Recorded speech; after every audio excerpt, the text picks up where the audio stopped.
Hello hi friends, నేను మీ Srinibabu Muslim. Welcome back to assistant director life style YouTube channel.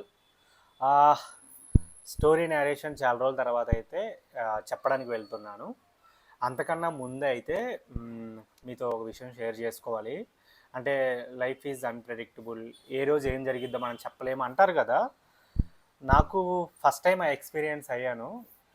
మన దగ్గర శనివారం రోజు మామూలుగా వర్షం పడుతుంది, శని ఆదివారాలు. సో శనివారం రోజు ఈవినింగ్ నేను బయటికి వెళ్ళి అలా వస్తున్నాను, అప్పుడప్పుడే తుప్పర్లు బాగా పడుతున్నాయి. సో నేను కూడా అంత పట్టించుకోలేదు, తుప్పర్లు పడుతున్నాయి. నేను స్పీడ్గా రోడ్డు దాడదామని వస్తున్నాను. ఎవరైతే నా ఆపోజిట్ బైక్ మీద వస్తున్నారో వాళ్ళు ఇలా కళ్ళు అడ్డం పెట్టేసుకొని వచ్చేసారు, మీదకి వచ్చేసారు. నేను ఒక్కసారిగా బ్రో అని ఇలా పెట్టేశాను. నాకు ఈ ఫింగర్ ఇరిగిపోయింది అనుకున్నాను నేనైతే. బట్ ఏం కాల, జస్ట్ చిన్న మిర్రర్ దగ్గర పడింది నా హ్యాండ్. ఈ గోరు ఒక్కటి లేచింది. అండ్ తర్వాత ఇక్కడ టైర్ ఉంటుంది కదా, టైర్ ఇక్కడ తగిలింది. నాకు ఒక్కసారిగా 30 years లైఫ్ అంతా కళ్ళ ముందు కనబడింది. అండ్ ద సేమ్ టైం ఈ 7 years, ఈ 6 years జర్నీ ఏదైతే ఉందో, నాకు అంటే మనం ఏమి ఇంకా ఎక్స్పీరియన్స్ చేయలేదు, ఏమి ఎంజాయ్ చేయలేదు లైఫ్ని. సో చాలా చాలా ఆలోచనలు వచ్చేసాయి ఒక్క క్షణం. నాకు అతని మీద కోపం కన్నా కూడా భయం వేసేసింది. బాబోయ్ అనిపించింది, నిజంగా దేవుడు ఉన్నాడురా బాబు అని ఆ మినిట్ అనిపించేసింది. బ్రో చూసుకోవాలి కదా అన్నాను. సారీ సారీ అన్న అని చెప్పేసి అన్నాడు. ఇంకా నేను అమ్మయ్య ఏం కాలేదులే అని చెప్పేసి అనుకొని ఇంకా రూమ్కి వచ్చేసాను. వచ్చేసిన తర్వాత అదే ఇంకా పసుపు పెట్టుకొని టించర్ పూసుకొని ఐదో ఉన్నాను. బట్ చాలా భయం వేసింది అబ్బా. చాలా జాగ్రత్తగా ఉండాలి రోడ్డు మీద వెళ్ళేటప్పుడు. అప్పటికి నాకు ర్యాపిడో మీద వెళ్ళేటప్పుడు నాకు భయం. కొంతమంది స్పీడ్గా వెళ్తారు, కొంతమంది ఫోన్ మాట్లాడుతుంటారు. అంటే మన మీద మనకుండే నమ్మకం వేరు, వేరే వాళ్ళు నడుపుతుంటే వేరు కదా. సో అలా అనిపించింది. టైం గార్డ్ అయితే ఏం కాలేదు, హ్యాపీ, దానికైతే చాలా హ్యాపీ నేను. అండ్ ఇక తర్వాత అంటే మెయిన్ టాపిక్ వస్తే నేరేషన్కి ఈ మంత్ అసలు దగ్గర దగ్గర ఎప్పుడైపోయింది, మనం ఊరికి వెళ్ళిన ముందు నుంచి అసలు వెళ్ళలేదు కదా. సో ఎలారా బాబు ఇంకా ఎవరికి వెళ్ళలేదు ఏంటి అన్నప్పుడు మనకి రీసెంట్గా ఒక యూట్యూబ్లో మన సబ్స్క్రైబరే కామెంట్ చేశాడు, అన్న ఎవరైతే హీరో కానీ హీరోయిన్ కానీ వాళ్ళకు మంచి బ్రేక్ కావాలి అలాంటి వాళ్ళకి చెప్తే వాళ్ళే ప్రొడ్యూసర్ను చూస్తారేమో కదా అని చెప్పేసి కామెంట్ చేశాడు. ఇంతకుముందు నేను అలానే ట్రై చేశాను, బట్ నాకు అది బాగా వెలిగింది.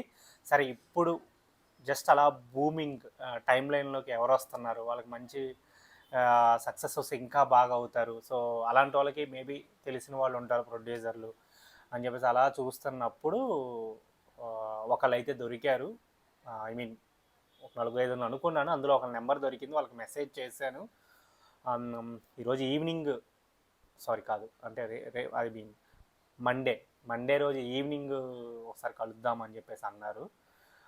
జస్ట్ సినాప్సిస్ ఏంటి, లాగ్ లైన్ ఏంటి అని అడిగారు. సో అని చెప్పేసి అన్నాను.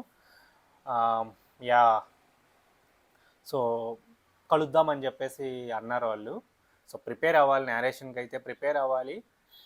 డిఫరెంట్ స్టోరీస్ మీద కూర్చున్నాం కదా. అంటే పెద్ద ఇప్పుడు కష్టపడక్కర్లేదబ్బా, నిద్రలో లేపి అడిగినా చెప్పే కాడికి వెళ్ళిపోయాను.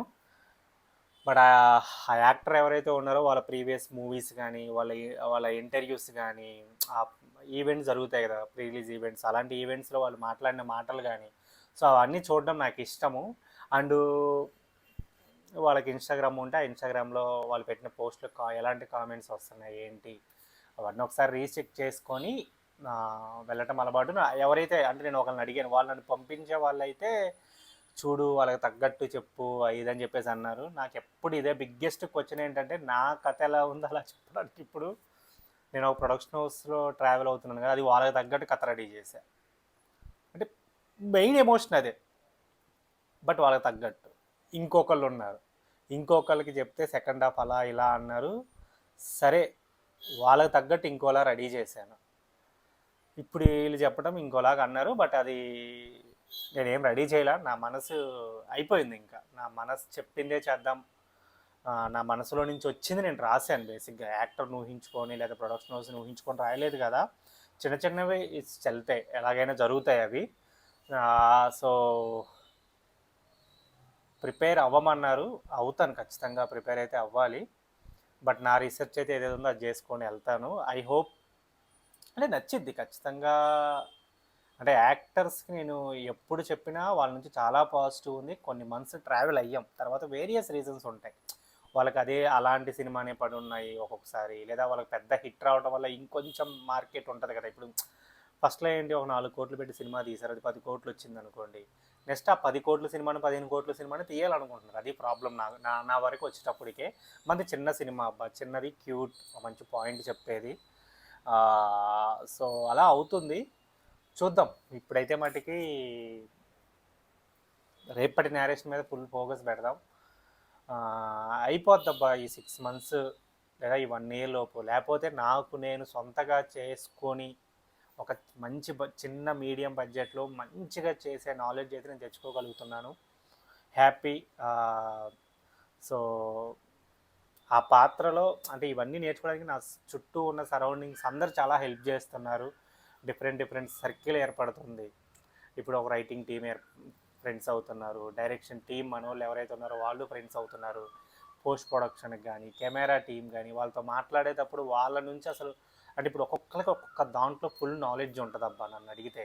సో మనకి తెలిసే చాలా తక్కువ. సో మనం డిఫరెంట్ పీపుల్తో మమేకమైనప్పుడు వాళ్ళు షేర్ చేసే నాలెడ్జ్ ఏదైతే ఉందో సో అది మనకి చాలా హెల్ప్ అవుతుంది.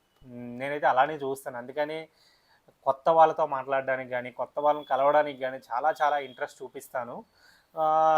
ఇప్పుడు రీసెంట్గా ఉంది, దీనికన్నా ముందే ఒక నేరేషన్కి వెళ్ళినప్పుడు అంటే వాళ్ళు ఎలా థింక్ చేస్తారో నాకు అర్థమైంది. ఇప్పుడు ఫర్ ఎగ్జాంపుల్ ఒక ఒక 3 కోట్ల సినిమా అబ్బా మనది, ఎగ్జాంపుల్ చెప్తున్నాను. సో 3 కోట్ల సినిమా అయితే మనం 3 కోట్లు కొత్త వాళ్ళతో వెళ్దాం అనుకుంటాం. ఓకే. సో కొత్త వాళ్ళు మీన్స్ వాళ్ళకి అంత అంటే మార్కెట్ ఉండదు కదా, అప్పుడే స్టార్ట్ అవ్వదు. సో ఇప్పుడు ఎలా ఆలోచిస్తున్నారు అంటే అంటే నాకు అర్థమైంది ఏంటంటే ఇప్పుడు అదే 3 కోట్లలో నువ్వు ఆల్రెడీ ఇప్పుడు నోటెడ్ యాక్టర్స్ కానీ వాళ్ళు ఉన్నారనుకోండి, వాళ్ళ నుంచి అసలు మార్కెట్ ఎంత రన్ అవుతుంది, వాళ్ళ ఫ్లాప్ సినిమా రీసెంట్గా ఎంత ఉంది, ఒక 4 కోట్లు వచ్చాయి, 5 కోట్లు వచ్చాయి. సో 5 కోట్లు వస్తే మనం 3 కోట్లు చేయడం చాలా సింపుల్. సో కాబట్టి మనం ప్రొడ్యూస్ చేయొచ్చు. ఇప్పుడు కొత్త వాళ్ళు అయితే అదంతా రిస్క్ ఫ్యాక్టర్ ఆధారపడి ఉంటుంది. అండ్ సినిమా రిలీజ్కి ముందే ఒక టీజరో గ్లిమ్సో సాంగో రిలీజ్ అవుతుంది, అప్పుడే మార్కెట్ అవ్వాలని చూస్తున్నారు. సో ఇవన్నీ గుడ్ ఎక్స్పీరియన్స్ నాకు అర్థమవుతుంది. నేను ఇన్ని రోజులు ప్రొడ్యూసర్ దగ్గరికి వెళ్తే కొత్త వాళ్ళతో చాలా బాగుంటుందండి, ఫ్రెష్గా ఉంటుంది అనేస్తున్నాను ఈజీగా. బట్ కొంచెం టాక్టికల్ మార్చాలి. మెయిన్ అదే కథను పట్టుకొని తిరుగుతున్నాను, మార్చలేకపోతున్నాను. అదే నా మైనస్. మార్చమన్నా కూడా ఇవన్నీ ఇవన్నీ నడుస్తూనే ఉంటాయి. మెయిన్గా అయితే నేను ఏదైతే ఒక ఎమోషన్ నమ్మానో రేపు ఆ యాక్టర్కి చెప్తాను, ఖచ్చితంగా గుడ్ న్యూస్తో వస్తాను 100%. అంటే వెళ్తాం, ఇవన్నీ ఎక్స్పీరియన్స్ అబ్బా. అంటే నేను వెనక్కి తిరిగి చూస్తే 1.5 year అయిపోతుంది, లేదా 1 year అయిపోతుంది నేను సీరియస్గా నేషనల్ తిరగబట్టి అయినా అవ్వట్లేదురా అంటే ఇది ఒక జర్నీ అని నాకు అర్థమైంది. అంటే నేను చాలా నేర్చుకుంటున్నాను, ఫౌండేషన్ చాలా స్ట్రాంగ్గా ఉంది. సో ఫస్ట్ సినిమా తాలూకా కష్టం నాకు తెలుసు. సో దాని రిజల్ట్ నాకు పక్కా కావాలి. హాఫ్ ఉండదు, నా 100% పెడతాను, ఇంకా బాగా రావడానికి చూస్తాను. సో మంచిదే. ఈ జర్నీని అయితే నేను ఎంజాయ్ చేస్తున్నాను. ఐ హోప్ మీరు ఈ జర్నీలో ఖచ్చితంగా పాల్గొంటున్నారు, నాకు సపోర్ట్గా ఉంటున్నారు. అదే నాకు చాలా హ్యాపీ అబ్బా. ఓకే ఫ్రెండ్స్, బాయ్, జై హింద్. మళ్ళీ ఇంకో వీడియోతో కలుద్దాం. అండ్ బాగుంది ఇప్పటికైతే, కొంచెం ఈ ఫింగరే కొంచెం ఇబ్బంది పెడుతుంది, కానీ ఇది పడుకున్నప్పుడే హ్యాపీ. ఫస్ట్ అయితే ఏం కాలే నాకు. హ్యాపీ. బాయ్, జై హింద్.